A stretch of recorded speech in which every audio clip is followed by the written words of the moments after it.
नमस्कार दोस्तों, आज की हमारी कहानी है पुण्य का फल। बहुत समय पहले की बात है।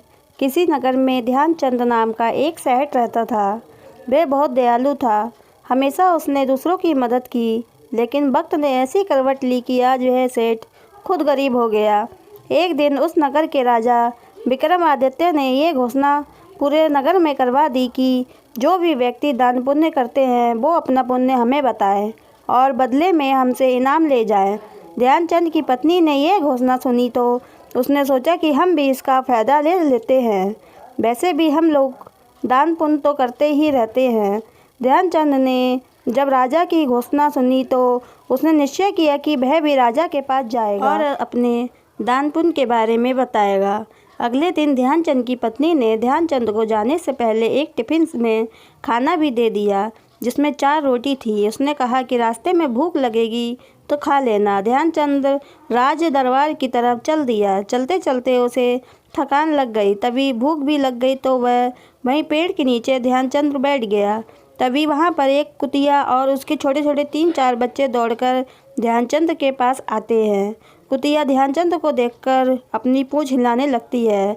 ऐसा लग रहा था कि बेचारी बहुत भूखी हो और खाना मांग रही हो। ध्यानचंद को उस कुतिया पर दया आ गई। उसने 2 रोटी निकाला और कुतिया को दे दिया। वह काफ़ी भूखी थी, इसलिए उसने जल्दी से उन रोटियों को खा लिया।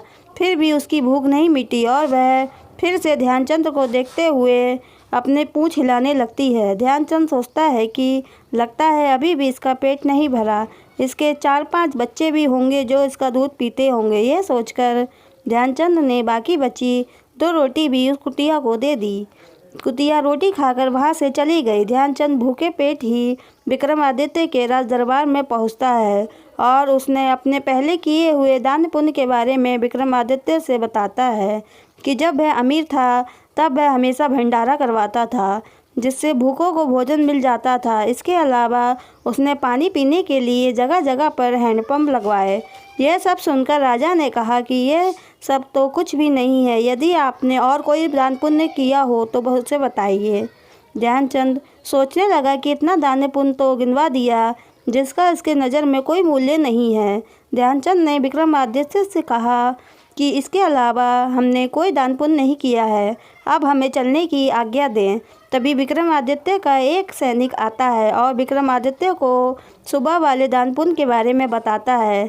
विक्रमादित्य ने ध्यानचंद से कहा कि रुको, आज सुबह जब आप हमारे राज दरबार में आ रहे थे तभी आपने रास्ते में एक कुतिया को 4 रोटी खिलाई थी। ध्यानचंद ने कहा कि हाँ, खिलाई तो थी। राजा विक्रमादित्य ने ध्यानचंद से कहा, आपका यह दान हमारी नज़र से में सबसे बड़ा दान है। यदि इस दान की वजह से आप हमसे हमारा पूरा राज्य भी ले ले तो वो भी बहुत कम है। ध्यानचंद ने विक्रमादित्य से कहा कि हे राजन, अब मैं समझ गया कि कभी भी दान पुण्य करके उसका ठिठोरा नहीं पीटना चाहिए, नहीं तो उसका कोई लाभ नहीं मिलता है। दान पुण्य करके उसे भूल जाना चाहिए। राजा ने ध्यानचंद से कहा कि सेठ जी, आप बिल्कुल सही कह रहे हैं।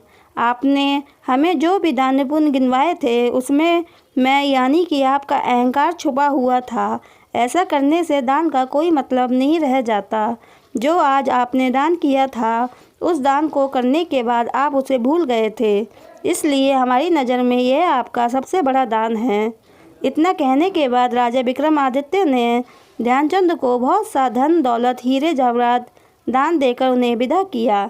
अब ध्यानचंद की गरीबी दूर हो गई। ध्यानचंद ने एक बड़ा सा बंगला बनवाया जिसमें दोनों पति पत्नी सुखपूर्वक रहने लगे। ध्यानचंद पहले की तरह दान पुण्य फिर से करने लगा। दोस्तों, हमें इस कहानी से ये शिक्षा मिलती है, प्रत्येक मनुष्य को अपनी क्षमता के अनुसार दान पुण्य करना चाहिए तथा आप जो भी दान पुण्य करें उसको दान करने के बाद आप भूल जाइए।